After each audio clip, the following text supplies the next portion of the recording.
ታሪኩ የሚጀምረው እጅግ ቀዝቃዛ በሆነውና በአሜሪካ ኒውዮርክ የሚገኘው የካትስኪል ተራራማ አካባቢ ላይ ሲሆን በውድቅት ሌሊት አንድ ሄሊኮፕተር በጫካው ላይ ሲበር ይቆይና አንድን ሰው ቁልቁል ወደ በረዶ ወርውሮ ሲሄድ እናያለን።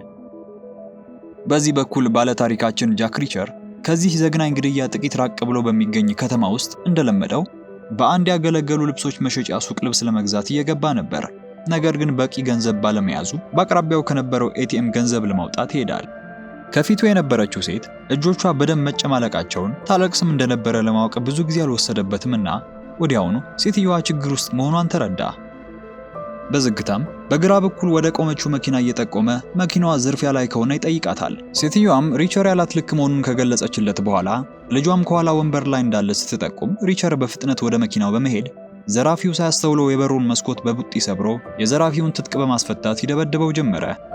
በዚህም ሴትየዋንና ልጇን ካዳነ በኋላ ወደ ኤቲኤሙ ተመልሶ የራሱን ገንዘብ ወሰደ። ገንዘቡን ከተቀበለ በኋላ የደረሰኙ ወረቀት ላይ ሁለት ምስጢራዊ መልእክቶችን ማስተዋለ። መልእክቱ $110 እና $10 ከ30 ሳንቲም ይል ነበርና 110ኛው የተባለው የቀድሞ የወታደር ቤት ቡድኑ 10 ሰዓት ከ30 ላይ አስቸኳይ እርዳታ እንደሚፈልጉ የድረስልን ጥሪ ኮድ መሆኑን ወዲያውኑ ገባው። ከዚህ በኋላ ሪቸር ጊዜ ሳያባክን ወደ መደብሩ እንደተመለሰ ስልክ ይዋስና የግል መርማሪው ለሆነችው ለጓደኛው ኒሊ ደወለላት። ኒሊም የሪቸርን ድምጽ እንደሰማች እሱ ይመራው ከነበረ የ110ኛ ልዩ የመርማሪዎች ቡድን አባልና ጓደኛው የነበረው ካልቪን ፍራንዝ መገደሉን የሚገልጽ አስከፊ መርዶ ነገረችው። ከዚህም የተነሳ ኒሊ ወደ ኒውዮርክ እንዲመጣ ስትጠይቀው ሪቸርም ምንም ሳይዘገይ ጉዞውን ጀመረ። ሪቸር 110ኛ የተባለውን ወታደራዊ የወንጀል መርማሪ ቡድን ሲመሰርት አባላቱን ያየባቸው ልዩ ችሎታቸውን መሰረት አድርጎ ነበር የመረጣቸው። ከነዚህም መካከል በብልህነቱ የመረጠውና ሪቸርን እንደ አርአያ ያየው የነበረው ፍራንዝ አንዱ ነበር። ከፍራንዝ እና ከእርሱ በተጨማሪ ቡድኑ ኒሊ፣ ኦዶኔል፣ ኦሮስኮ፣ ሳንቼዝ፣ ስዋን፣ ሎሪ እና ዲክሰን የተባሉ የተለያዩ ጸባይ የነበራቸው ግለሰቦችን ያካተተ ነበር። ሪቸር ከምዕራፍ 1 ያመለጣችሁ ተመልካቾች በቀኝ ጥግ ላይ ያለችውን በመጫን መመልከት ትችላላችሁ። ሪቸር ከምዕራፍ 1 ከማርግሬቭ ከተመለሰ ከ3 ዓመት ገደማ በኋላ ወደ ኒውዮርክ ይመጣና ኒሊን በአንድ መመገቢያ ቤት እንዳገኛት ስለ ሁኔታው መረጃ ተለዋወጡ። ከሄሊኮፕተሩ የተጣለው ባልደረባቸው ፍራንዝ አንጄላ የተባለች ሚስትና ማይኪ የተባለ ሕፃን ልጅ ነበረው። ሌላኛው ሎሪ የተባለው የቡድኑ አባላቸው ደግሞ ከ2 ዓመታት በፊት በትራፊክ አደጋ ሞቷል። ሪቸርና ኒሊ ወደ ፍራንዝ ሚስት ወደ አንጄላ ቤት ለማምራት ሲነሱ አንድ ራሰ በራ ሰው በጥቁር ፎርድ መኪና ውስጥ ሆኖ ሲከታተላቸው ሪቸር አስተዋለ። ግለሰቡ የቀሩትን የ110ኛውን ቡድን አባላት ስም ዝርዝር ላይ የእነሱን ስም እያከበበበት ነበር። በሌላ በኩል ፊቱ ላይ ጠባሳ ያለው ሌላ ሰው ደግሞ ኒሊ ከሪቸር ጋር እንደተገናኘች ለበላይ አለቃው እየደወለ ነበር። ወደ አንጄላ ቤት በሚሄዱበት ጊዜ ሪቸር ኦዶኔል ለተባለው ለአንደኛው የቡድኑ አባሉ አስቸኳይ የድምጽ መልእክት ይተውለታል። አንጄላ ቤት ሲደርሱ ሐዘን ላይ በመሆኗ ነገሮች ስሜታዊ ቢሆኑም ራሷን አጠናክራ ባሉ አደገኛ ጉዳይ ላይ እየሰራ እንደነበረ እሷና ልጇ አርቀው በሄዱበትም ጊዜ ፍራንዝ እንደጠፋና ቤታቸው ሙሉ በሙሉ እንደተበረበረ ገለጸችላቸው። ከቆይታ በኋላ ለምርመራቸው ይጠቅማል ያለችውን የባሏ ቢሮ ቁልፍ ለሪቸርና ለኒሊ ከሰጠቻቸው በኋላ ከመውጣታቸው በፊት ልጇ ማይኪ ከልዩ መርማሪዎች ጋር አትሳፈጥ የሚለውን አባቱ ሲል የሰማውን የ110ኛውን ቡድን መፈክር ሲል ይሰማሉ። በዚህ በኩል አስቀድሞ ሲከታተላቸው የነበረውና ፊቱ ላይ ጠባሳ የነበረው ግለሰብ በድጋሚ ወደ አለቃው ደውሎ ሪቸርና ኒሊ ያረፉበትን ሆቴል ስለ ክፍላቸውም ጭምር እያሳወቀ አለቃውም ከሁለቱ ላይ አይኑን እንዳያነሳ በጥብቅ እያዘዘው ነበር። ሪቸርና ኒሊ ወደ ፍራንዝ ቢሮ ሲደርሱ ቦታው ሙሉ በሙሉ ተሰባብሮና ተበታትኖ አገኙት። በውድመቱ መካከል የ110ኛውን የቡድን ፎቶግራፍ ሪቸር ያገኛል። በርባሪዎቹ ክፍሉን ያተራመሱት የፈለጉት ነገር አነስተኛ ዕቃ መሆኑንና ሳያገኙትም መሄዳቸውን አስተዋሉ። በዚህ በኩል ታዲያ ኒሊ በቁልፍ መያዣው ላይ የፖስታ ሳጥን ቁልፍ በማስተዋሏ ከመንገዱ ማዶ የፖስታ ቤት መኖሩን ስትመለከት የፍራንዝ አስተዋይነትን ታውቀው ነበርና ንብረቱን በፖስታ ቤት እንዳስቀመጠው በመደምደም ወደዚያ አመሩ። ነገር ግን ሰዓቱ ስላለፈ በሚቀጥለው ቀን ለመምጣት ይወስኑና የቀሩት የ110ኛው ቡድን አባላት ስልኮቻቸውን ሊያነሱላቸው ባለመቻላቸው ሁለቱ ወደ ሆቴላቸው ተመልሰው ጊዜን ለማሳለፍ አሰቡ። በቅጡ ከተመሰረቱበት ጊዜ ጀምሮ በነበረው የቡድን ትዝታ ውስጥ ሪቸር በኦፊሰሮች ክለብ ውስጥ መቀራረብ እንዲጀምሩ በማሰብ ቢራ ሲጋብዛቸው ሁኔታው ምን ያህል የከፋ እንደነበር ያስታውሳል። በተለይም ዝቅተኛ ወታደራዊ ማዕረግ የነበራቸው እንደ ኒሊ ያሉ ሰዎች እዚያ እንዲጠጡ የተከለከሉ በመሆናቸው ነገሮች ተባብሰው በ110ኛውና በ91ኛው ቡድን መካከል ቅውጥ ያለ ግጭት ተፈጥሮ ነበር። በመጨረሻም ድል ያደረገው 110ኛው የሪቸር ቡድን በግርግሩ ይበልጥ መተዋወቅ በመጀመሩ ቀሪ ምሽቱን ከክለብ ወጥቶ በእሳት ዙሪያ ካምፕ ሰርቶ ጥሩ የወዳጅነትን ጊዜ ሀብሎ ጀመረ። በዚያው ምሽት ነበረ ከልዩ መርማሪዎች ጋር አትሳፈጥ የሚለው የቡድኑ መፈክር የተወለደውና ይቺን ፎቶንም የተነሱት። በዚህ በኩል በሌላ ቦታ አድሪያን ማውንት በሚል የሐሰት ስም የሚጓዝ አንድ ሰው ወደ አውሮፕላን ማረፊያ ገብቶ ፍተሻው እንዳለፈ ማስረጃውን ለማጥፋት ፌክ ፓስፖርቱን አቃጥሎ ሲሄድ እንመለከታለን። በማግስቱ ሪቸር እና ኒሊ ወደ ፖስታ ቤቱ በመሄድ የፍራንዝን የፖስታ ሳጥን መፈለግ ጀመሩ። በትክክል የትኛው እንደሆነ ባለማወቃቸው ብዙዎችን ከሞከሩ በኋላ በመጨረሻም የፍራንዝን መልእክቶችና ፍላሽ ያለበትን ሳጥን ያገኛሉ።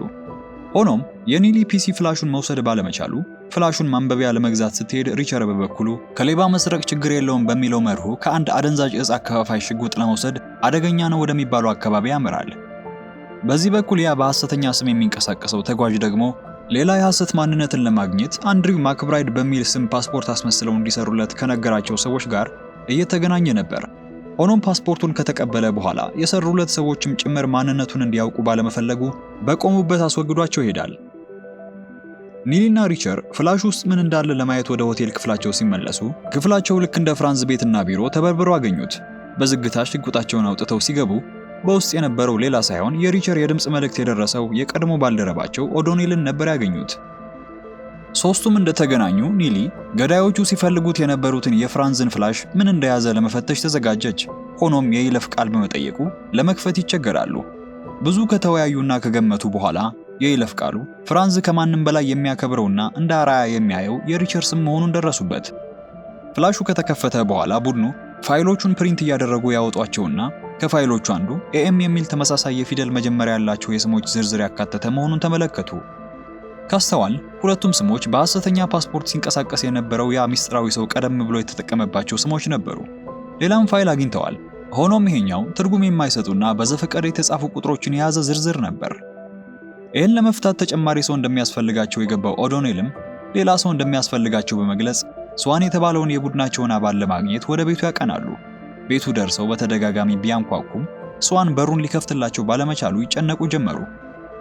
ከዚህም የተነሳ ሪቸር በሩን ሰብሮ ሲገባ ከስዋን ይልቅ ቤት ውስጥ ያገኙት የሞተ ውሻውን ነበርና ባልደረባቸው ስዋን መገደሉን በመገመት አንድ ሰው የ110ኛውን ልዩ መርማሪ ቡድን ሙሉ በሙሉ ለማጥፋት እንደቋመጠ እርግጠኛ ሆኑ። ሪቸር፣ ኒሊና ኦዶኔል ከስዋን ቤት ከወጡ በኋላ የቀሩትን የ110ኛውን ቡድን አባላት ለማግኘት ከቦታው ሊሄዱ ሲሉ ሪቸር ቀደም ብሎ ያያትን ጥቁር ፎርድ መኪና በድጋሚ ሲመለከት እየተከታተሏቸው እንደሆነ ተረዳ። ወዲያውም በሚያውቀው መንገድ ራሱን ሊያስተዋውቅ ወደ መኪናው ጠጋ ብሎ ራሰ በራውን ሰውዬ የደበደበው ጀመረ። ሆኖም ሰውየው የፍራንዝን ግድያ ሲያጣራ የነበረ የኒውዮርክ ፖሊስ አባል ኢንስፔክተር ሩሶ መሆኑን አላወቀም ነበር። በዚህ ድርጊቱ ምክንያት ከፖሊስ ጋር ግጭት ውስጥ ስለገቡ ካሁን በኋላ በጥንቃቄ ተሰውሮ መንቀሳቀስ እንዳለባቸው ተገነዘቡ። ኦዶኔል ሳንቼዝ እና ኦሮስኮ ለተባሉት ሌሎቹ የቡድን አባሎቻቸው በደወለ ጊዜ የስልካቸው የድምጽ መልእክት ሳጥን ሞልቶ በማግኘቱ እነሱ ሞተው ይሆናል የሚል መጥፎ ግምትን ሰጣቸው። ሪቸርም መኖሪያቸው ወደ ሆነው አትላንቲክ ሲቲ በአካል በመሄድ ሁለቱንም ማግኘት የተሻለ መሆኑን ያነሳላቸዋል። በዚህ በኩል ሶስቱን የሚከታተላቸው ሰርፒያን የተባለው ጠባሳ ያለበት ሰውዬ ሩሶ እንደተባለው ፖሊስ በሪቸር ጥቃት እንዳይደርስበት ፍራቻ ለበላይ አለቃው በመደወል ተጨማሪ ኃይል እንደሚያስፈልገው እያሳወቀ ነበር።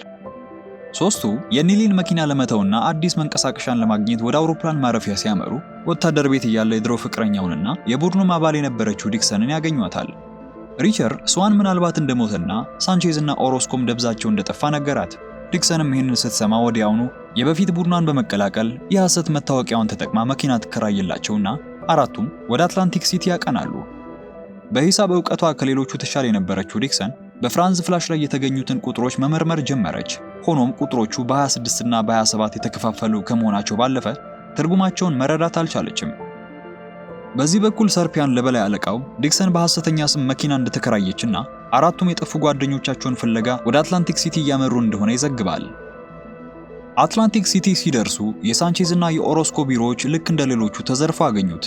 እዚህ ጋር ሪቸር እሱ ብቻ የቡድኑ ፎቶግራፍ እንደሌለው አስተዋለ።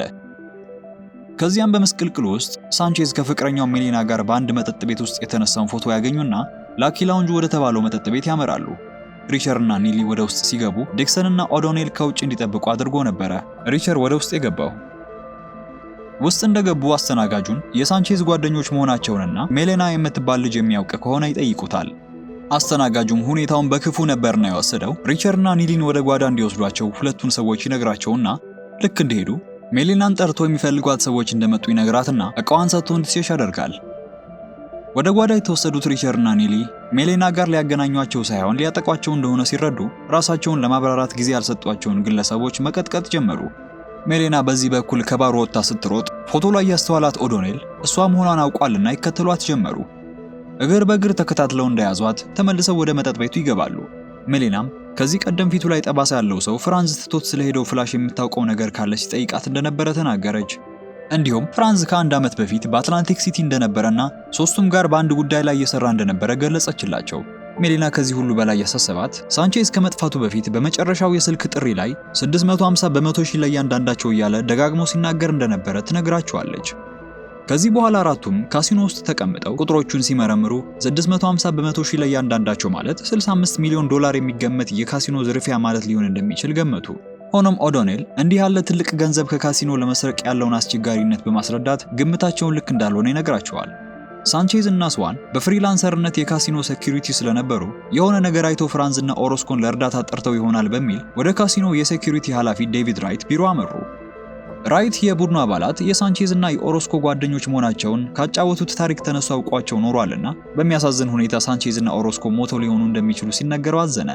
ስለ ቁጥሮቹ ዝርዝር ኤኤም ስለሚሉት የሐሰት ስሞችና ስለ ምስጢራዊ ሐረጎች የሚያውቀው ነገር ካለ ቢጠይቁትም ራይት ግን ምንም ነገር ሊያገኝ ባለመቻሉ በአቅራቢያው በሚገኙ ሆቴሎች ውስጥ ኤኤም የሚሉ ስሞች ተመዝግበው እንደሆነ እንዲፈልግ ይነግሩታል። ትዕዛዙን ከተቀበለ በኋላም ራይት የቡድኑ አባላት የሳንቼዝ እና የኦሮስኮ ጓደኞች መሆናቸውን ስለተረዳ በካሲኖ ውስጥ ነፃ ክፍል ሊሰጣቸው ፈቀደ። ምሽት ሲሆን ሪቸር ለራሱ እራት ለመግዛት ሲወጣ ዲክሰን ወደ ካሲኖ ገብታ ገንዘብ ለማሸነፍ ሞከረች። በዚህ መሃል አንድ ሰውዬ እያጭበረበረች ነው በማለት ሊከሳት ሞከረ። አልሆነለት ሲለው ሁለት የኮንሰርት ትኬቶችን በመስጠት እንድትሄድ ቢለምናትም እሷም ትኬቶቹን ከመቀበል ይልቅ ከሰው ጋር ተመሳስሎ ሲከታተላቸው ለነበረው ለሰርፒያ እንዲሰጠው ትነግረዋለች። ሪቸርና ዲክሰን ከካሲኖ ወጥተው ወክ እያደረጉ ባለበት ዲክሰን የሚከተሏቸው ሁለት ሰዎች እንዳሉና ከፊታቸውም ከነሱ ጋር የሆነ አንድ መኪና መኖሩን ስላስተዋለች ለሪቸር ምልክት ሰጠችው። ስለዚህም ሁለቱ ምንም ሳያመነቱ አጥሩን ዘለው በቅርብ ወደ ነበረ ፋብሪካ ይገባሉ። ሆኖም ቦታው ሽጉጥ የሚያስተኩስ አልነበረምና አሳዳጆቻቸውን በሌላ መንገድ ለማስወገድ ይገደዳሉ። ሪቸር አንዱ እየተከተለው መሆኑን ሲረዳ አስከትሎ ከፍ ወዳለ ቦታ ይወስደውና ባገኘው ሲሚንቶ መለሰኛ ይለሳሰነው ጀመረ። ዲክሰንም ከቦታው የብረት ዘንግ አግኝታ ነበርና ሲከታተላት የቆየውን ታጣቂ ስታሽመደምደው ቆየች። ጥቃቱን በተሳካ መንገድ እንዳከሸፉት ሰርፒያን ድምጽ በማያወጣ ሽጉጥ ተኩስ ሲከፍትባቸው በመጀመሩ ሪቸር ደርሶ በቅርብ ወደ ነበረ እርጥብ ሲሚንቶ ውስጥ ይደፍቀዋል።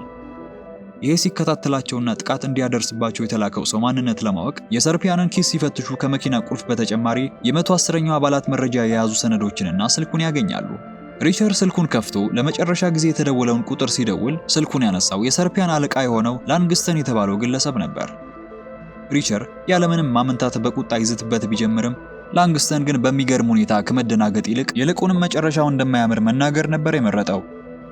ስልኩ እንደተዘጋ ዲክሰን ከሰርፒያን መኪና ውስጥ ኒው ኤጅ ቴክኖሎጂስ የሚል የመኪና ማቆሚያ ፈቃድ አገኘች። ሪቸርም አስክሬኖቹን ወደ እርጥቡ ሲሚንቶ አስገብቶ ከሰወራቸው በኋላ ወደ ሆቴል ስዊታቸው ይመለሳሉ። ይህ በእንዲህ እንዳለ ኤኤም በሚል የሐሰት ስም የሚንቀሳቀሰው ሰውዬ የተቀጣጠረው ሰው ነበርና እሱን ሊያገኝ እየሄደ ነበር። ቦታው ሲደርስ ግለሰቡ 650ውን ሚሳኤል የያዘው የጭነት መኪና በጂፒኤስ በቀላሉ የሚከታተልበትን መሳሪያ ከካርታ ጋር ይሰጠዋል። ይህን ሲሰጠው ግን መሳሪያዎቹ በአገር ውስጥ ጥቅም ላይ እንደሚውሉና የጭነት ሹፌሩንም እንደሚጎዳው ፍራቻ ስለነበረው ኤኤም የጦር መሳሪያዎቹ ጥቅም ላይ የሚውሉት ከሀገር ውጭ መሆኑንና ሹፌሩንም እንደማይጎዳው ምለውለት ከቦታው ይሄዳል። በማግስቱ ጠዋት ራይት አዲስ ዜና ይዞላቸው ይመጣል።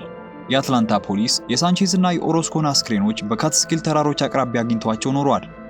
ቁስሎቹም ከፍራንስ ጋር ተመሳሳይ በመሆናቸው እነሱም ከሄሊኮፕተር እንደተወረወሩ ታወቀ። አሁን ሁሉም ማስረጃዎች ወደ ኒውዮርክ የሚያመለክቱ በመሆናቸው ወዲያው ሪቸር የወንድሞቹን ገዳይ የእጁን ለመስጠት በርከት ያለ መሳሪያን ፍለጋ ከክፍሉ ይወጣል። ከ10 ቀናት ቀደም ብሎ የላንግስተን ሰዎች ፍራንስን ይዘው ሚስጥራዊ መረጃ ጋር በተያያዘ እንዲነግራቸው ለማስገደድ በማሰቃየት ላይ ነበሩ። ፍራንስ ግን ሚስጥሩን ለመናገር ፈቃደኛ አልነበረምና የላንግስተን ፊት ላይ በመጥፋት ከሱ ምንም እንደማያገኝ ቁርጡን ይነግረዋል። በቁጣ የነደደው ላንግስተንም ፍራንዝን በብረት ዘንግ እግሩን ከመታው በኋላ በፍጥነት ሄሊኮፕተር እንዲያዘጋጁ አዘዘ።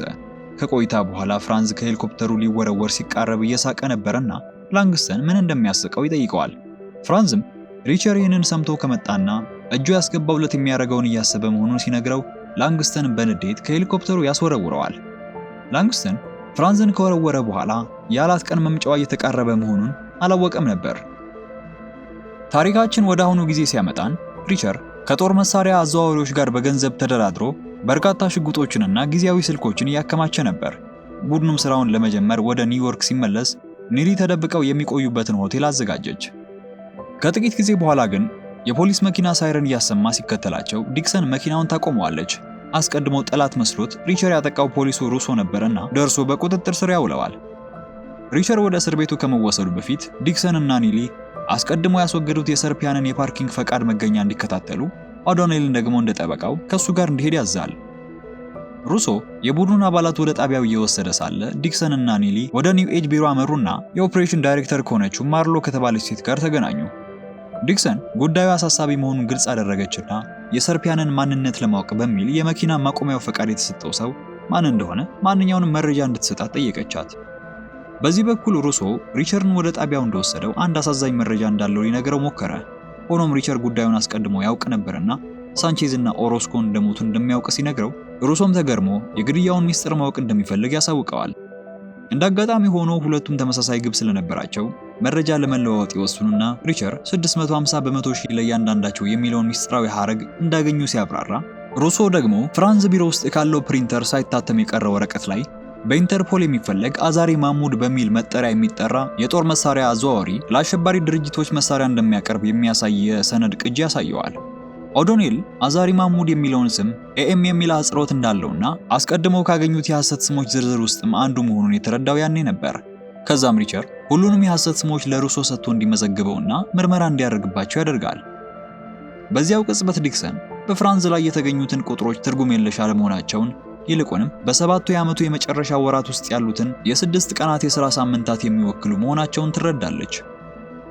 በዚህ በኩል መርማሪ ፖሊሱ ሩሶ ከዝርዝር ውስጥ ካሉት አዛሪ ማሙድ የሚል ስም በቅርብ አሌክዛንደር ማርኮፕሎስ ወደሚል ስም በመቀየር በረራ ማድረጉን ባጣራው ማረጋገጡን ይነግራቸውና ኤርፖርት ላይ ሊይዙት ከባልደረቦቹ ጋር ይጠብቁት ጀመሩ። ሆኖም ኤም ወደ ጣቢያው በረራ ለማድረግ ሲሄድ በቦታው እሱን ለመያዝ ተመሳስለው የገቡ ፖሊሶች እንዳሉ ለመረዳት ብዙ ጊዜ አልፈጀበትምና በረራውን በመሰረዝ ወዲያውኑ ለላንግስተን ደውሎ ለጊዜው እቅዳቸው መዘግየቱን ያሳውቀዋል።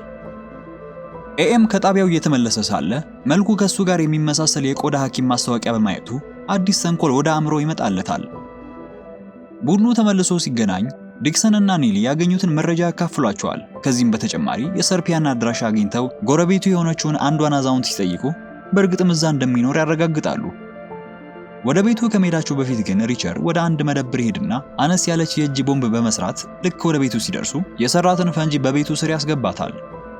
በፍንዳታው እነሱን በውስጥ ሲጠብቁ የነበሩ ሰዎች ተደናግጠውና ተጎድተው ሲወጡ ልክ እንደጠረጠሩትም በቤቱ ውስጥ እነሱን ለማጥፋት ሆን ተብሎ መምጣታቸውን አውቀው ሲጠብቋቸው የነበሩ ሰዎች እንደነበሩ ተረዱ። ሪቸር እና ቡድኑ በቤቱ ውስጥ ያሉትን ሁሉ አስወግደው ሲጨርሱ ሪቸር በቅርብ የነበረ አንድ ነጭ መኪና ለመሸሽ ሲሞክር ተመለከተ። ባለመኪናው የ110ኛው ቡድን መሞታቸውን ለማረጋገጥ የተላከ መሆኑን ስለገባው በሩጫ ሊይዘው ባይችልም በአቋራጭ በመድረስና በቅርብ ያገኘውን ምድጃ ወደ መኪናው መስተዋት በመወርወር ሾፌሩን እንዲጋጭ በማድረግ ያስቆመዋል። ወደ ተጋጨው መኪና ሲቀርብ ሾፌሩ የሰርፒያን አድራሻ የሰጠቻት ማርሎ ከምትሰራበት የኒው ኤጅ ሰራተኛ መሆኑን ይገነዘባል። ሆኖም ግለሰቡ በእድሜ የገፋ ነበርና ምንም መረጃን ከመስጠቱ በፊት በልብ ድካም ወዲያውኑ ነበር የሞተው። ይህ በእንዲህ እንዳለ በሰፈር ውስጥ ሳያማክሩት ፈንጅ መፈንዳታቸው ያስቆጣው ሩሶ ወደ ሆቴላቸው በመምጣት ጥንቃቄ በጎደለው ድርጊታቸው ይቆጣቸዋል።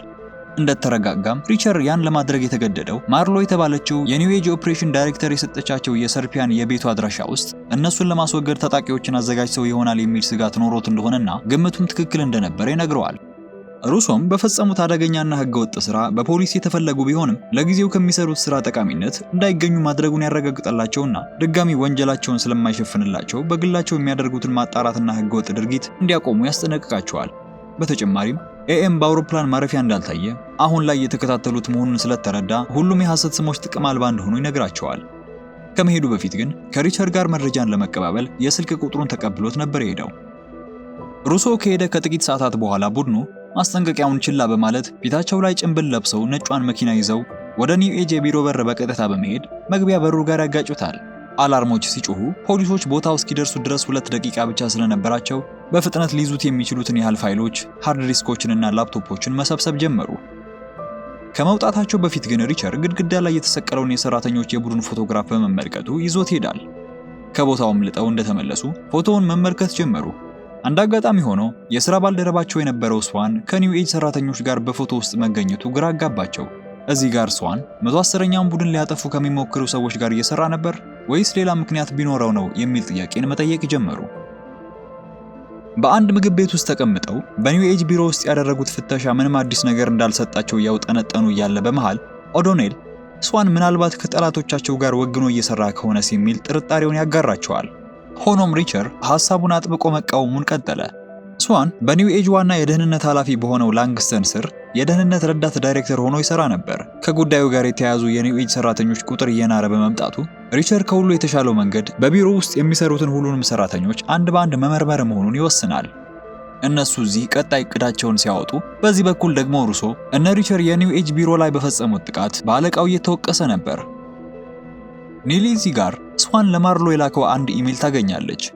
ኢሜሉም ልዩ የሚያደርገው ለሷ ብቻ በመላኩና ጂሚ ሄንድሪክስ የተባለ ዘፋኝ አክሲስ ቦልድ ኦፍ ላቭ ከተሰኘው አልበም ላይ ሊትል ዊንግ ስለተባለው ስድስተኛው ትራክ የሚያወራ መሆኑ ነበር።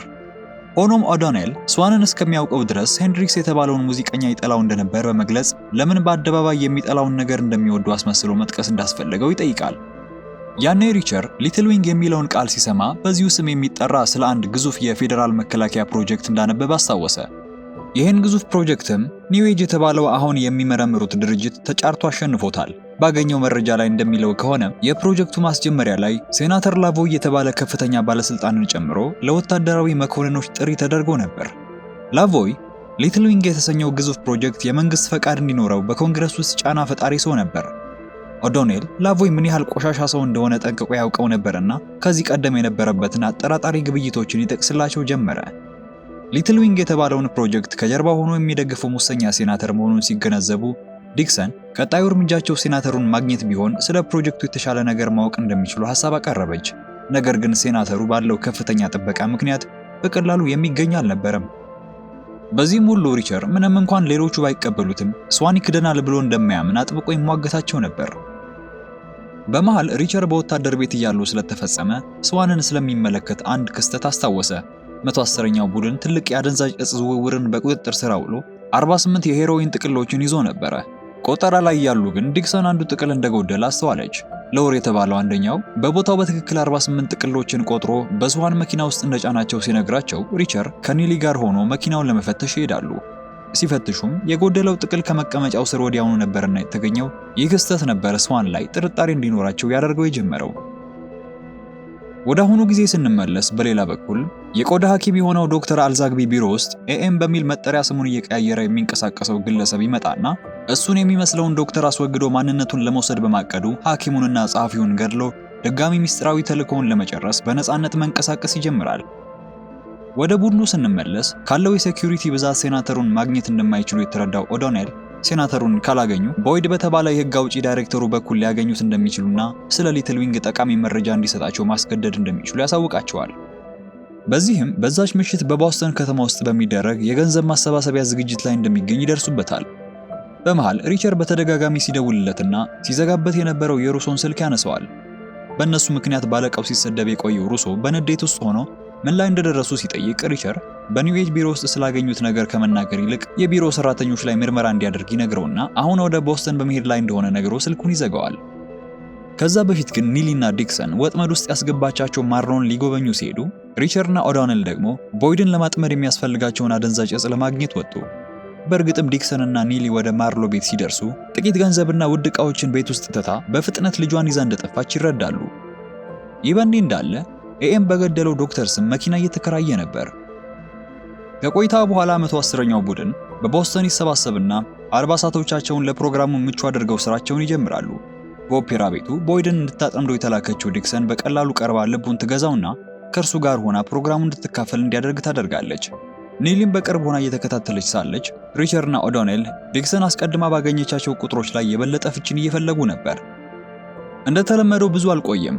እነዚህ ግራ በሚያጋቡ ሁኔታ የተሰደሩ ቁጥሮች ምንነትን ይደርሱበትና የቁጥር ክፍፍሎቹ የተልእኮውን የስኬት መጠን የሚያሳዩ መሆኑን ተረዱ።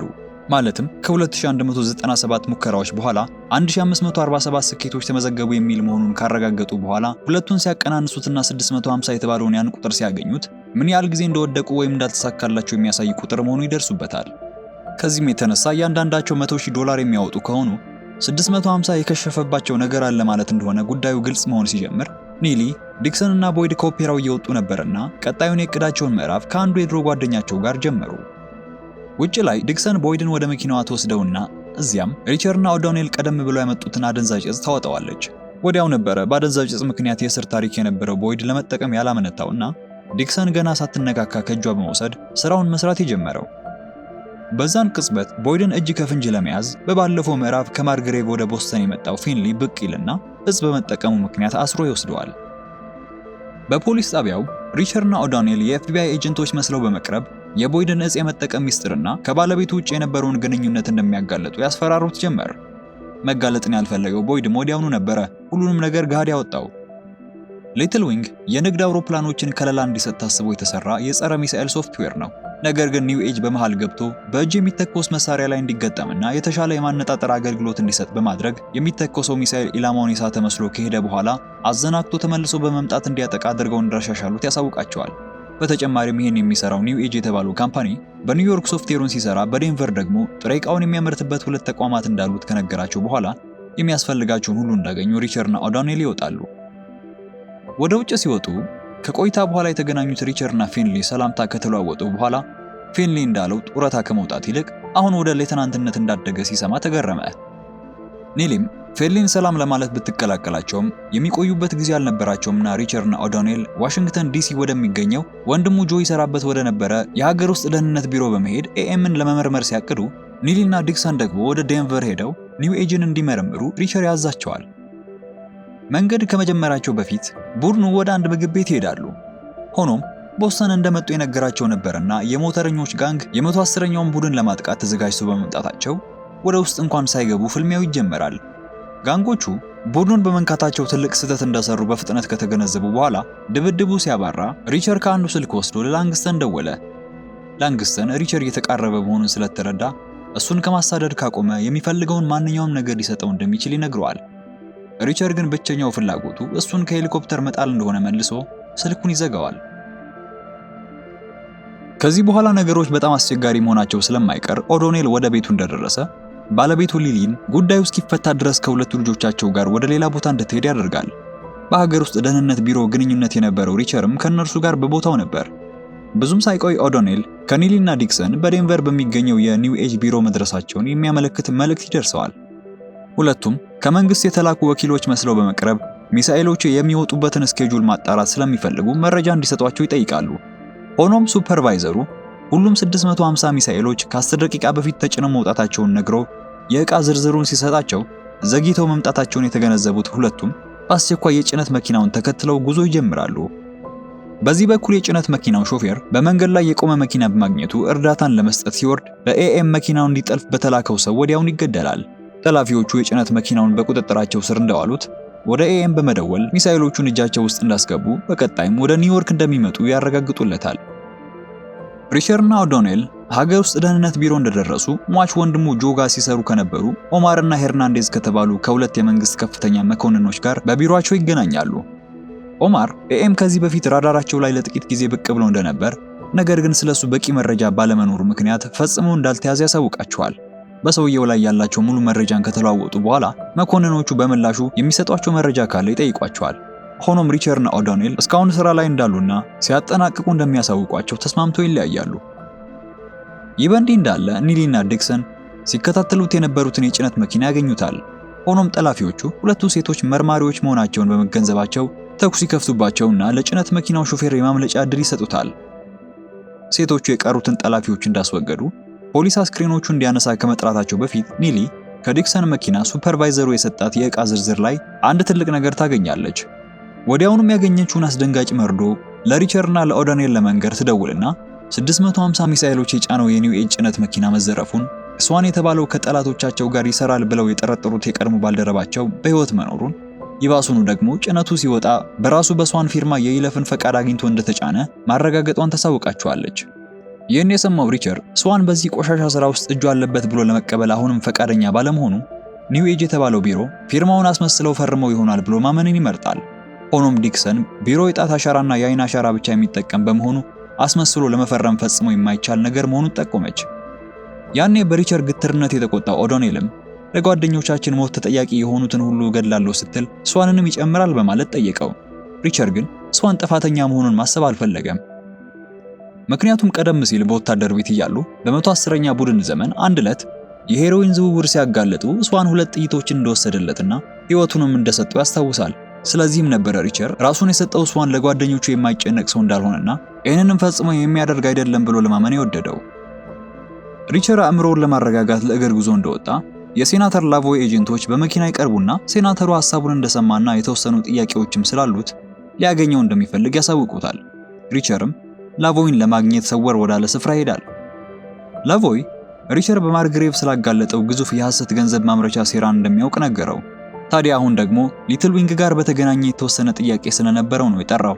በማርግሬቭ ያንን ወንጀል በቁጥጥር ስር እንደዋለ አሁንም የሊትል ዊንግን እንቅስቃሴ ከስር መሰረቱ ነቅሎ እንዲያጠፋው ነበር የፈለገው። ላቮይ የፕሮጀክቱ መጽደቅ ጋር በተያያዘ የአገሪቱ መንግስት ላይ ጫና ሲያደርግ የነበረ ቢሆንም አሁን ላይ ኒው ኤጅ ሚሳኤሎቹን ወስዶ ወንጀለኞች እጅ ላይ በማስገባቱ የወንጀለኞች ተባባሪ ተብሎ ክስ እንዳይመሰረትበት ፈርቷልና ይሄ እንዲያደርግ ይጠይቀዋል። ስለዚህም ላቮይ ኒው ኤጅንና ሊትል ዊንግን አተራምሶ ለማፍረስ የሚያስፈልገውን ሁሉንም አቅርቦት ለሪቸርድ ለማቅረብ በዚህ ስራ ላይ የ110ኛው ቡድን መሳተፉን ማንም እንዳያውቅ ሚስጥራቸውን ለመደበቅ ይስማማሉ። ከጥቂት ደቂቃዎች በኋላ ላቮይና ኤጀንቶቹ እንደሄዱ ሪቸርድ ከኦዶኔል ጥሪ ደርሰውና የፍራንዝ ቀብር በነገው ዕለት እንደሚፈጸም ያሳውቀዋል። በማግስቱ የተቀሩት የ110ኛው ቡድን አባላት ወደ ቀብር ስነ ስርዓቱ እንዳመሩ ሪቸርድና ኦዶኔል ፖሊሱ ሩሶ የፍራንዝ ልጅ ለሆነው ለማይኪ መጫወቻ ሲሰጠውና አንጀላንም ከጎንሽ ነኝ እያለ ሲያጽናናት አስተዋሉ። ይሄ ድርጊቱ ጥርጣሬ የፈጠረበት ሪቸርድም ቀርቦ ቦስተን የመሄድ እቅዳቸውን የነገረው ለሱ ብቻ በመሆኑ ያኔ በሞተረኞች ጥቃት ሲደርስባቸው ከሱ በቀር መገኛቸውን የሚያውቅ አልነበረምና ሸጠህናል ይለዋል። ሩሶም በቁጣ ሪቸርድ ከባልደረቦቹ ጋር በቦስተን ስራውን ሲሰራ እሱ ደግሞ የኒው ኤጅን ከፍተኛ ባለስልጣናት ላንግስተንን ጨምሮ ሁሉም ላይ ምርመራ እያደረገ እንደነበረ ገለጸለት። በደረሰበት መረጃም መሰረት ስዋንን ሳይጨምር ሁሉም ሙሰኛ የቀድሞ ፖሊሶች መሆናቸውን ማረጋገጡን ያሳውቀዋል። ከዚህ በኋላ ነገሮች እንደተረጋጉ የቀብር ስነ ስርዓቱ ይጀምራል። በስርዓታቸውም መሰረት ለወታደሩ ፍራንዝ 21 ጥይቶች ለመተኮስ ስርዓት አስፈጻሚው ሲዘጋጅ ሪቸርድ ከመንገዱ ማዶ 2 ተኳሾች ይመለከትና በዙሪያው ያሉትን በፍጥነት ያስጠነቅቃል። ሩሶ አንጀላንና ማይኪን ይዞ ደህንነቱ ወደ ተጠበቀ ቦታ ሲወስዳቸው 110ኛው ቡድን ታጣቂዎችን ለማስወገድ ግብግብ ይጀምራል። ኔሊ አንዱን ታጣቂ ስታስወግደው በዚህ በኩል ሪቸርድ ሌላኛውን በጉር ማሳደድ ጀመረ። ሆኖም ሰውነቱ ስላዘገየው ታጣቂውም ወደ መኪናው ሲቃረብ ሩሶ ደረሰና ሪቸርድን በመኪናው አስገብቶ ማሳደዳቸውን ይቀጥላሉ። ሩሶና ሪቸርድ ተኳሹን እጃቸው ውስጥ እንዳስገቡት በፍጥነት ላንግስተን ከላከው እውነቱን እንዲናገር ጥያቄያቸውን ያለማባራት ያዘንቡበት ጀመሩ። ታጣቂውም ሪቸርድ የሚያደርገውን ፍራቻ አንድ አስደንጋጭ ሚስጥር ያጋልጣል። እነሱ የሚሉት ላንግስተን የተባለውን ግለሰብ ፈጽሞ እንደማያውቀው ይልቁንም ስዋን የተባለ ሰው እንደቀጠረው ይገልጽላቸዋል። ተኳሹ የተላከበትን እንደጨረሰ ክፍያውን ለመቀበል አንድ ህንፃ ውስጥ ስዋንን ሊገናኝ እቅድ እንደነበረው ገለጸ። በዚያው ምሽት 110ኛው ቡድንና ሩሶ ተኳሹን ስዋን ነው ያለውን ከፋዩን እንዲያገኘውና ውስጥም ገብቶ መረጃ እንዲሰበስብ ወጥመድ አድርገው ይልኩታል። ታጣቂውም ተስማምቶ እግሩን ወደ ውስጥ እንዳስገባ በድንገት መላው ህንፃ በፍንዳታ ይጋያል። ፍንዳታው ከተከሰተ በኋላ የ110ኛ ቡድን አባላት ሪቸርድ አሁንም ስዋን ንጹህ ነው ብሎ ማመኑን ሊረዱት አልቻሉም። ብዙም ሳይቆይ ሩሶ ደረሰና ስዋን ህንፃ ውስጥ እንዳልነበረ የተገኘውን ማስክሬን የተኳሹ ብቻ መሆኑን ያሳውቃቸዋል። ሩሶ በዚያው ቅጽበት ማርሎ መኪናዋን ትታ የሄደችበትን አድራሻ የሚገልጽ መልእክት ደረሰው። ቡድኑ ወዲያውኑ ወደ አድራሻው በማምራት ወጥመድ ውስጥ ልታስገባቸው የነበረችውን ሴት ለማግኘት ሲያቅዱ ሩሶ ግን ሊያገኘው የሚፈልገው ሰው እንዳለ በመግለጽ አብሯቸው ከመሄድ ይቀራል። ቡድኑ የማርሎ መኪና ጋር ሲደርስ ባዶን በማግኘታቸው በቅርብ ወደ ነበረ መደብር ይገቡና እዛም በሲሲቲቪው ማርሎና ሴት ልጇ ጄንን መመርመር ጀመሩ። በመሃል ኔሊ አንድ ሐሳብ ይመጣላታል። ጄን ጌም ስትጫወት እንደነበረ ስትመለከት ወደ ማርሎ ቤት ተመልሰው የጄንን የጨዋታ ስሟንና የምትጫወተውን የጌም አይነት ለይተው ካወቁ በኋላ አድራሻውን በቀላሉ ማግኘት እንደሚችሉ ታሳውቃቸዋለች። ስለዚህም ቡድኑ ወደ ማርሎ ቤት ተመልሰው ኔሊ ከጄን ጋር ኦንላይን ጌም የተጫወተች በጎን ደግሞ አድራሻዋን እያጣራች እስክታገኛት ድረስ በትዕግስት መጠበቅ ያዙ። ይህ በእንዲህ እንዳለ አብሯቸው ያልሄደውና ሰው አገኛለሁ ያላቸው ሩሶ ማርሽ የተባለውን አለቃውን ለመጠየቅ ይሄዳል። ሩሶ ማርሽን እንዳገኘው 110ኛው ቡድን ወደ ቦስተን እንደሚያቀና የምናውቀው እኔ እናንተ ብቻ ነን በማለት ሞተረኞቹ ይህን እንዴት ሊያውቁ እንደቻሉ አጣብቂኝ ውስጥ አስገብቶ ይጠይቀዋል። ማርሽም አልዋሸም። ከቀናት በፊት ላንግስተን አግኝቶት ሩሶ የደረሰበትን ሁሉ ሪፖርት እንዲያደርግ ከፍተኛ መጠን ያለው ገንዘብ እንዳቀረበለትና እነ ሪቸርም ወደ ቦስተን መሄዳቸውን ያሳወቀው እሱ መሆኑን ይነግረዋል። ከበፊት ጀምሮ ልክ ፖሊስ እንደነበረው አባቱ ሙሰኛ ፖሊስ የማይወደው ሩሶ ይህንን እንደሰማ በንዴት ከዓመታት በፊት በከተማቸው ኒውዮርክ የተፈጸመው የሽብር ጥቃት አላንስ ብሎ እንዴት አሁን ደግሞ ከሚሳኤል ነጋዴ ጋር ለመስራት እንደወሰነ አልገባው ስላለው ይጮህበት ጀመረ። ገንዘብ ያሳወረው ማርሽም ይሄን ለማድረግ የገፋፋው እንደ ሩሶ አባት ለእውነት ኖሮ በጊዜ መሞትን ባለመምረጡ መሆኑን የማይነካ ቁስል በመንካት ላንግስተን የሚለውን መስማት የተሻለ አማራጭ ሆኖ እንዳገኘው ይመልስለታል። ሩሶም ይሄንን እንደሰማ ለማርሽ የነበረውን አክብሮት አጥቶና በንዴት ተውጦ ትቶት ይወጣል። ቢያንስ ግን ሪቸር ቦስተን እንደነበረ ለላንግስተን ያሳወቀው እርሱ መሆኑን ቃሉን እንዲሰጥ ማድረጉ አንድ ነገር ነበር። ከቆይታ በኋላ ኒሊ የጄንን አድራሻና የማርሎን መገኛ ማግኘቷን እነሱ ካሉበት የአንድ ሰዓት መንገድም እንደሆነ ለሪቸር ታሳውቀዋለች። ማርሎ ሴት ልጇን ይዛ ቻድ የተባለ ጓደኛዋ ቤት ሄዳ ነበር። ታዲያ በዛን ምሽት ቻድ የአትክልት ማጠጫው ተከፍቶ ውሃ ሲፈስ ተመልክቷልና ማን እንደከፈተው ግራ ተጋብቶ ወደ ውጭም ወጥቶ ለማስተካከል ሲያቀና በሪቸርና በቡድኑ እጅ ውስጥ ይገባል። ሪቸርም ቻድን በራሱ ጋራጅ ውስጥ በማገት በተረጋጋ መንፈስ ማርሎን ወደ ጋራጁ እንዲጠራት ያስፈራራው ጀመረ። ከዚህ በኋላ ማርሎ ወደ እነሱ መጣ። ሁሉንም ነገር ስታብራራላቸው ነበረ ነገሮች መገጣጠም የጀመሩት። ማርሎ ላንግስተን የ110ኛው ቡድን ወደ ሴራቸው እየቀረበ መሆኑን ሲያውቅ ገዳዮች ሲጠብቋቸው የነበረበትን ቤት አድራሻ እንድትሰጥ አስገድዷት እንጂ ለኒሊና ዲክሰን አድራሻውን ስትሰጣቸው ወጥመድ እንደሚጠብቃቸው ፈጽሞ አታውቅም ነበር። በተጨማሪም እሷን ንጹህ መሆኑንና የላንግስተንን ሊትል ዊንግ የተሰኘውን አጥፊ ፕሮጀክት ለማቆም ሲጥር እንደነበረ ገለጸችላቸው። ሆኖም አንድ ቀን እሷን የት እንደገባ ባለመታወቁ ላንግስተን ሲመረምረው የነበረውን ነገር በሙሉ እንድታጠፋ ያስፈራራት ብሎም በገንዘብ ይደልላት እንደነበረ እውነቱን ትነግራቸዋለች። እሷን ከመጥፋቱ በፊት ያገኘው ሚስጥር ይህንን ነበር። ላንግስተን የሊትል ዊንግ የሚሳኤል ሶፍትዌሮችን የያዙት ቺፖችን ሲያመርት ከሚጠበቀው በላይ የሚሆኑትን የተበላሹ ተብለውና ተወግደዋል ተብለው እንዲመዘገቡ ካደረገ በኋላ በድብቅ ለአሸባሪዎቹ በከፍተኛ ገንዘብ እየሸጣቸው ነበር። ስዋን ባደረገው ማጣራት የእነዚህ ቺፖች ብዛት 650 የሚደርስ ሆኖ ነበር ያገኘው። ማርሎ ይህንን ሴራ ለላንግስተን የሚያሰለጥንለትን መሐንዲስ ባታውቀውም ሽያጩ ከመጠናቀቁ በፊት ግን የቺፖቹን አጠቃቀም ለገዢው ማሳየቱ እንደማይቀር ብቻ እንደምታውቅ ትነግራቸዋለች። ይህን ሁሉ ሲሰማ የቆየው ሪቸርም ሳያመነታ ወደ ላንግስተን በቀጥታ በመሄድ የመሐንዲሱን ስም ማወቅ እንዳለበት ይወስናል። በዚሁ ቅጽበት ላንግስተን ከመሐንዲሱ ጋር በሥራ ቦታው እየተነጋገረ ነበር። መሐንዲሱ መሳሪያዎቻቸውን የሚገዛው ግለሰብን በአካል አግኝቶ ቺፑን እንዴት መትከልና መጠቀም እንደሚችሉ ደረጃ በደረጃ ሊያሳያቸው እንደሚችል እያሳወቀው ባለበት ድንገት ላንግስተን ከማርሎ ጥሪ ደርሰዋል። እሷም አደጋ ውስጥ የሆነች በመምሰል ሁለት ሴቶችና ጓደኞቻቸው እያሳደዷት እንደሆነ ዋሽታ ትነግረዋለች። ላንግስተንም ተሞኝቶ የእሷንና የልጇን ደህንነት ለማረጋገጥ የት እንዳለች በፍጥነት ጠይቆ ከጠባቂዎቹ ጋር እሷን ለማግኘት ወዲያውን ይወጣል። በዚህ በኩል 110ኛው ቡድን ወደ ሩሶ ቤት ያመራና ላንግስተንን ለመያዝ ማርሎን እንደ ወጥመድ ለመጠቀም በማሰባቸው ጄንን እንዲጠብቃት ጠየቁት። ሩሶም ከተስማማ በኋላ ለሞተረኞቹ በቦስተን እንደሚገኙ የነገራቸው ከላንግስተን ጋር በድብቅ ሲሰራ የነበረው አለቃው መሆኑን ያጋልጣል። ከዛም ጄንን የሚፈልጓት ሰዎች ሊኖሩ ስለሚችሉ ጥቂት ቀናት ከከተማዋ ለመውጣት ወሰነ። ላንግስተን ማርሎን ሊያገኛት የተቀጣጠረው ያገለገሉ መኪኖች የቆሙበት ቦታ ውስጥ ነበር። እሷም በግቢው መሃል ላይ ሆና ስትጠብቀው 110ኛ ቡድን ተደብቆ ላንግስተንን ለመያዝ በዝግጅት ላይ ነበር። በዚህ በኩል ሩሶና ጄን ከቤት ወጥተው እንቅስቃሴ ሲጀምሩ ሩሶ የሆነ መኪና እየተከታተላቸው መሆኑን አስተዋለ። ስለዚህ እሱም ፍጥነቱን ሲጨምር እንደጠረጠረውም የሚከታተሏቸው ሰዎች ነበሩና እንደተነቃባቸው ሲረዱ ተኩስ ይከፍቱባቸዋል። በዚሁ ቅጽበት ላንግስተን ወደ ማርሎ እየቀረበ ነበር። ሆኖም ሩሶ እርዳታን ፍለጋ ወደ ሪቸር ሲደውል ልጇ አደጋ ውስጥ መሆኗን ያወቀችው ማርሎ ስትደናገጥ ላንግስተን ከሆነ ሰው ጋር እያወራች መሆኑን በመመልከቱ ወጥመድ መሆኑን ተረዳ። እቅዳቸው እንደከሸፈ እንደተረዱ በመኪና መቆያ ውስጥ በ110ኛ ቡድንና በላንግስተን ሰዎች መካከል ቅልጥ ያለ ተኩስ ልውውጥ ይጀምራል። ኒሊ በፍጥነት ቡድኑን ይዛ ለመውጣት መኪና ይዛ ብትመጣም ሪቸር ግን እሱ ብቻውን ላንግስተንንና ታጣቂዎቹን ለመቋቋም በመወሰኑ እሱን ትታ ለሩሶና ለጄን እንድትደርስላቸው ያዛታል። ልክ ሌሎቹ እንደሄዱ ሪቸር ከቦታው እንዳይመልጡ የመኪናቸውን ጎማ ከጥቅም ውጭ ያደርግና ታጣቂዎቹን አንድ በአንድ እዛ ቆሞ ወደ ነበር አውቶቡስ አምጥቶ ያስወግዳቸዋል። ይህ በእንዲህ እንዳለ ሩሶ አሁንም ሊገድሏቸው ካሰፈሰፉት ታጣቂዎች ሽሽት ላይ ነበር። ሆኖም ብዙ ሳይርቅ የመውጫ መንገድ በሌለበት ቦታ በመከበቡ ከመኪናው ወጥቶ ተኩሱን ይቀላቀላል። በዚህ በኩል የላንግስተን መገኛ የጠፋው ሪቸርም ከአንድ ሰው ላይ በወሰደው ስልክ ወደሱ ይደውልና ስልኩ መጥራት ሲጀምር ላንግስተን የት እንደተደበቀ አወቀ። ሆኖም ሪቸር ወደሱ ከመድረሱ በፊት ከየት መጣች ሳትባል አንዲት ሄሊኮፕተር አንስታው ትሄዳለች።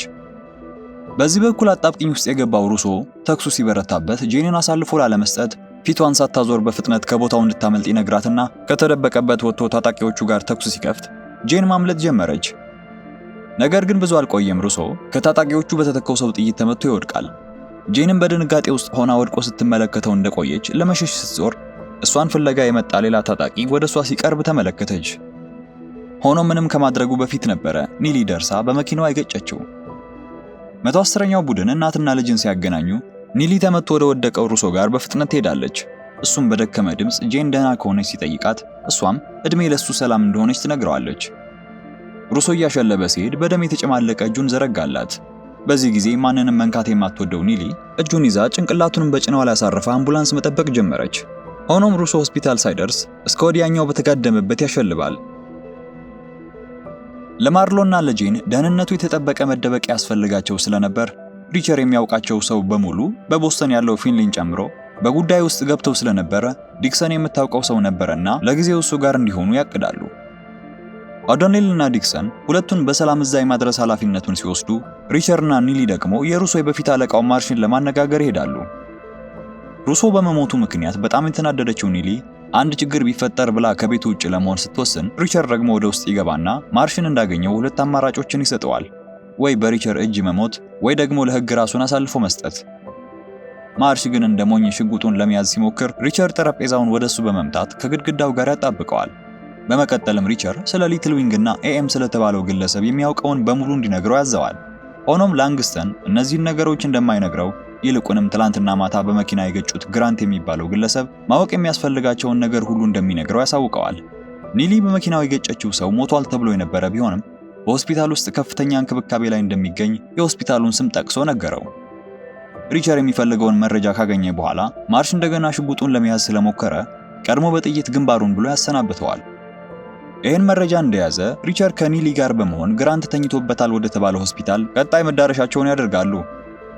በዚህ በኩል ደግሞ ኦዶኔል እና ዲክሰን ማርሎን እና ጄንን በሰላም ወደ መደበቂያቸው መሄዳቸውን እያረጋገጡ ነበር። ከአራቱም አባላት ልጅና ቤተሰብ ያለው ኦዶኔል ነበረና ዲክሰን ቆም አድርጋ ከዚህ በኋላ ያለው ስራቸው አስጊ በመሆኑ መውጣት የሚፈልግ ከሆነ መውጫው ጊዜው አሁን መሆኑን ትነግረዋለች። ሆኖም ኦዶኔል እስካሁን የለፉበትን የዚህ እንቆቅልሽ የሆነን ሴራ መጨረሻና የጠፉት ጓደኞቹ ዕጣ ፈንታ ምን እንደሆነ መጨረሻውን ማወቅ ጓጉቷልና ሐሳቡን ፈጽሞ አልተቀበለውም። ታሪካችን ከዓመታት በፊት ወደ ኋላ 110ኛው ቡድን ወደ ተበተነበት ጊዜ ይወስደናል። የዛን ዕለት ሌተናል ኮሎኔል ፊልድስ የተባለ የሪቸር አለቃ ወደሱ ቀርቦ ኦፕሬሽን ኪተርነር በሚል ስም የሚጠሩት የወንጀል ማጣራት ተልኳቸውን እንዲያቆሙ ትዕዛዝ ይሰጠዋል። ኦፕሬሽኑ ከ2 ዓመታት በላይ ስለለፉበት ሪቸር ትዕዛዙን በቀላሉ አልተቀበለውም። በአሜሪካ ውስጥ ሲንቀሳቀስ የነበረን አንድ የአደንዛዥ ዕፅ ዝውውር ውስጥ የራሳቸው ወታደሮች ተሳትፈውበታል የሚለውን ለማጋለጥ እንቅስቃሴ ላይ በነበሩበት ወቅት ወታደሮቻችን ከተያዙ ስማችን ይጠፋል በሚል ምክንያት ነበረ እንዲያቆም የታዘዘው። ሆኖም ሪቸር የሚመጣው ይምጣ በማለት ትዕዛዙን ይሽርና የአደንዛዥ ዕፅ ዝውውሩን ለማጋለጥ ፍትህንም ለማምጣት ይወስናል። ከዚህም በኋላ የ110ኛው ቡድን አባላት ይሰበስብና የእረፍታቸው ጊዜ በመድረሱ ከመሄዳቸው በፊት አሁን ካሉበት 5 ኪሎ ሜትር በስተሰሜን በሚገኝ ጥቅም ላይ ባልዋለ ወታደራዊ ቦታ ላይ የሄሮይን ሽያጭ እንደሚካሄድ እንደደረሰበት ያሳውቃቸዋል። ስለዚህም ሁለት አማራጮችን ሰጣቸው። ወይ ክብራቸውን ይዘው ወደ ቤታቸው መሄድ ወይ ደግሞ ሕግን እንደሚያስከብር አንድ ወታደር ተልኳቸውን ፈጽመው የመጣባቸውን ቅጣት መቀበል። የኮሎኔሉን ትዕዛዝ መጣስ መባረርን ወይም ከመባረር የከፋ እስራት እንደሚያስከትል ሁሉም ቢያውቁም ከ110ኛው ቡድን ውስጥ አንድም አባል የራሱን ክብር ጠብቆ ወደ ኋላ ያለ አልነበረም። ስለዚህም በዚያው ምሽት 110ኛው ልዩ የምርመራ ክፍል ወደ ተተወው ወታደራዊ ቦታ መሩና 3 ወታደሮች ሰው ሲጠብቁ ያገኟቸዋል። ልክ እንደከበቧቸውም ተሽከርካሪዎቹን በመበርበር ሄሮይኑ የተደበቀበትን ቦታ መፈለግ ጀመሩ። ሆኖም ምንም አላገኙምና ቡድኑ ግራ መጋባት ውስጥ ሲገባ ሪቸር በአንዱ ተሽከርካሪ ጎማ ላይ ቀዳዳ በመመልከቱ የኦዶኔልን ስለት ወስዶ መቅደድ ጀመረ። ልክ እንደፈለጋቸውም ሊሸጥ ተቃርቦ የነበረን ሄሮይን በሁሉም መኪና ተቀያሪ ጎማ ላይ ያገኙታል። እነሱም 3ቱን ወታደሮች በቁጥጥር ስር እንደዋሉ ገዢዎቹ ወዲያው ነበርና የደረሱት ከ110ኛው ቡድን ጋር ተኩስ መለዋወጥ ይጀምራሉ። በመጨረሻም ቡድኑ አንዱን ብቻ በሕይወት በመያዝ የአደንዛዥ ዕፅ ዝውውሩን ሲቋጨው ኦፕሬሽናቸውና የውትድርና ቤት ቆይታቸውም አብሮ ይቋጫል። ወደ ቢሮ ተመልሰው ዕቃቸውን ሲጭኑ ስዋን ጊታሩን ያወጣና መላው ቡድኑን በሙዚቃ ማዝናናት ጀመረ። በዚያን ጊዜ በጣም የተናደደው ፊልድስ በቁጣ ገብቶ ትዕዛዙን ጥሰው ያንን ስላደረጉ 110ኛው ልዩ የምርመራ ክፍል ከዛሽ ቀን ጀምሮ መበተኑን ያሳውቃቸዋል። ቀኑ ሁሌም ትክክለኛን ነገር ማድረግና የሚመጣውን በጸጋ መቀበልን ከሪቸር የተማሩበት ነበርና መባረራቸው መርዶ አልነበረም። ወደ አሁኑ ጊዜ ታሪካችን ሲመልሰን ሪቸርና ኒሊ የነርስ ልብስ ለብሰው ግራንት ወዳለበት ሆስፒታል እየገቡ ነበር። እሱም ወዳለበት ክፍል እንደደረሱ ግራንትን ምንም ሳያስቀር እንዲለፈልፍ ያደርጉታል። ስቃዩ የበረታበት ግራንትም እሱ የሚያውቀው ላንግስተን ነገ ማለዳ 11 ሰዓት ላይ ከገዢው ጋር እንደሚገናኝ ብቻ መሆኑን ያሳውቃቸዋል። ሪቸርም የሚፈልገውን እንዳገኘ ለሩሶ በማለት ከመኪናው አደጋ በኋላ እንደሞት አስመስለው ግራንትን ገድለው ክፍሉን ለቀው ይወጣሉ። ሲወጡ ልክ እንደነሱ ሐኪም ለመምሰል የሚሞክር አጠራጣሪ ሰው ተመለከቱ። በዚህም ላንግስተን ግራንት አስፈላጊ መረጃን ሳያሾልክ በፊት እንዲያስወግደው የቀጠረ ሰው መሆኑን በመገመታቸው ኒሊና ሪቸር ሰውየውን በሆስፒታል ክፍሎች አሳደው ያስወግዱታል። ግለሰቡ በተጋደመበት ሪቸር ስልኩን ይወስድና ወደ ላንግስተን በመደወል ሌላ ታጣቂው እንደነጠቁ ያሳውቀዋል። ሆኖም ሲሰማው የቆየው ላንግስተን በኩራት መልሶ ኦዶኔልንና ዲክሰንን እጁ ውስጥ እንዳስገባቸው ነግሮ ሁኔታውን ያከረዋል። ስለዚህም ጓደኞቹ ሲሞቱ ማየት ካልፈለገ መሳሪያዎቻቸውን እንዲያስረክቡ ግብይቱ እስኪጠናቀቅ ድረስም በታጣቂዎቹ ጥበቃ ስር እንዲቆዩ ነገረው። ሁለቱም እጃቸውን ሲሰጡ ብቻ ጓደኞቹ እንደሚለቀቁ ሲረዳ በሰማው ነገር ያልተደናገጠው ሪቸርም በፍጥነት ላንግስተን የላከው ገዳይ ኒሊን እንደገደላት በመዋሸት እሱ ብቻ መጥቶ እጁን እንደሚሰጥ ይስማማል። ከዚህ በኋላ ሪቸር የፈለገውን አቅርቦት እንደሚያዘጋጅለት ቃል የገባለት ላቮይ ጋር ይደውልና 3 አደገኛ የሚላቸውን ታጣቂዎች እንዲልክለት ያደርጋል። ቦታው እንደደረሱ ኒሊ በዚህ በኩል ጥበቃው ምን ያህል ጥብቅ እንደሆነ ስትመለከት እንደቆየች አጥሩ አጠገብ የነበሩ 3 የሰከሩ ወጣቶች ሙዚቃ እያጮሁና ጠባቂውን ሲሳደቡ ሲጠጡት የነበረውንም የቢራ ጣሳ ወደ አጥሩ ሲወረውሩ ተመለከተች።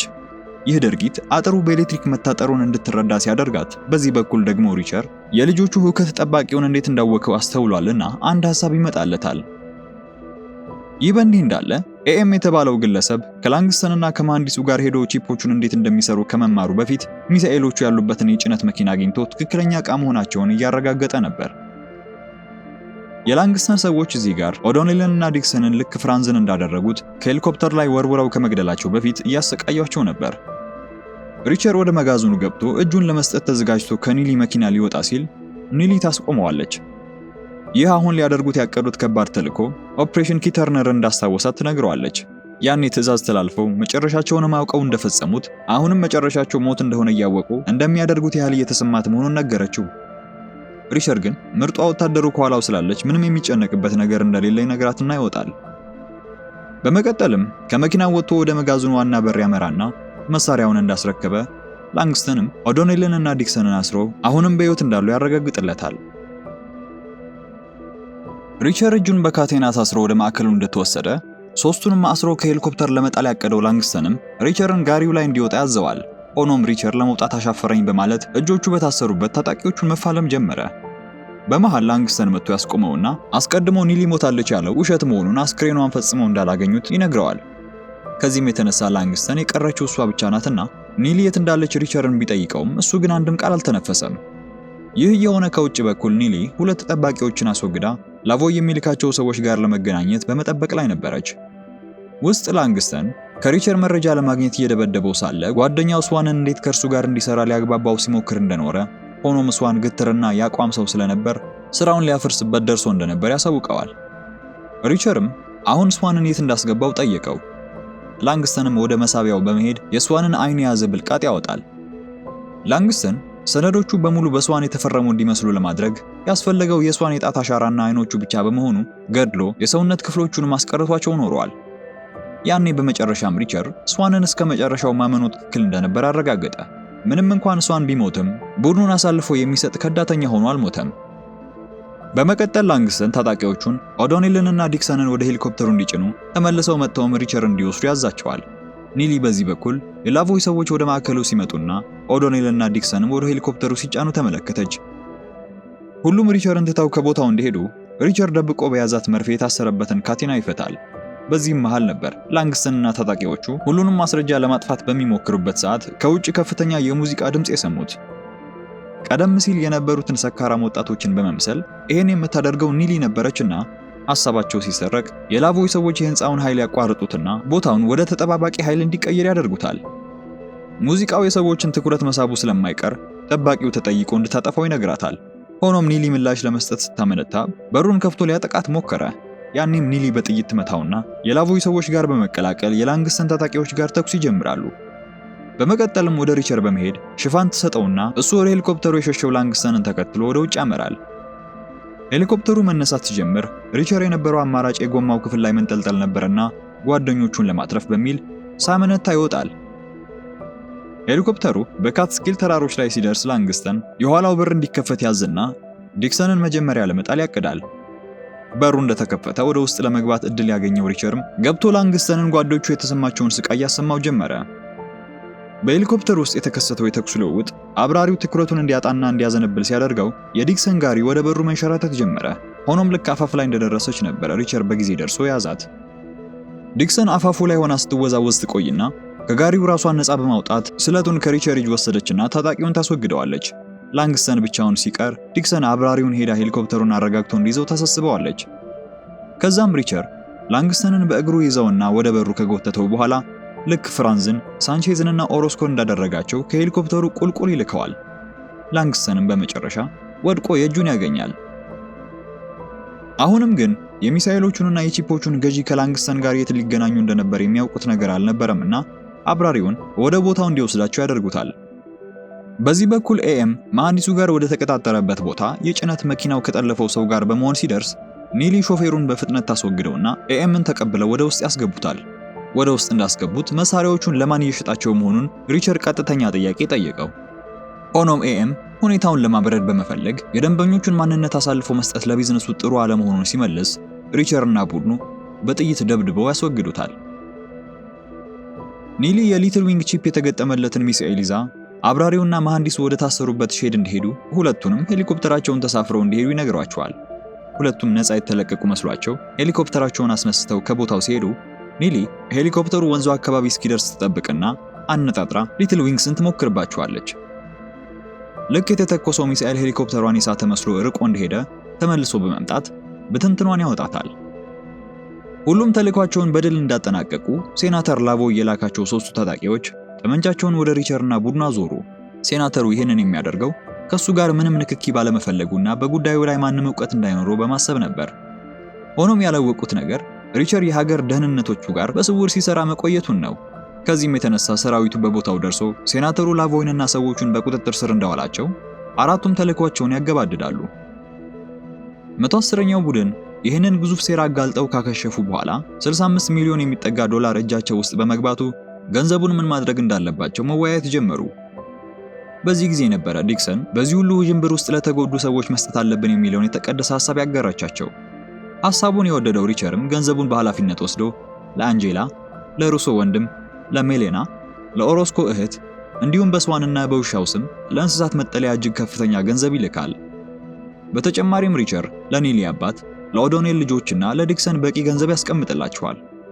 ሁሉም የሞቱት ጓደኞቻቸውን እያሰቡ የመጨረሻ ምሽታቸውን እያሳለፉ የራስ የሚለው ንብረት የሌለው ሪቸር ባገኘው ገንዘብ የጥርስ ብሩሽ ከመግዛት ባለፈ ምንም ሊያደርግበት እቅድ አልነበረውምና እንደተሰነባበቱ ዲክሰን ብሩሹን ራሷ ገዝታ ታመጣለትና ቢያንስ ለሷ ሲል የተሻለ ነገር እንዲያደርግበት ትለምነዋለች።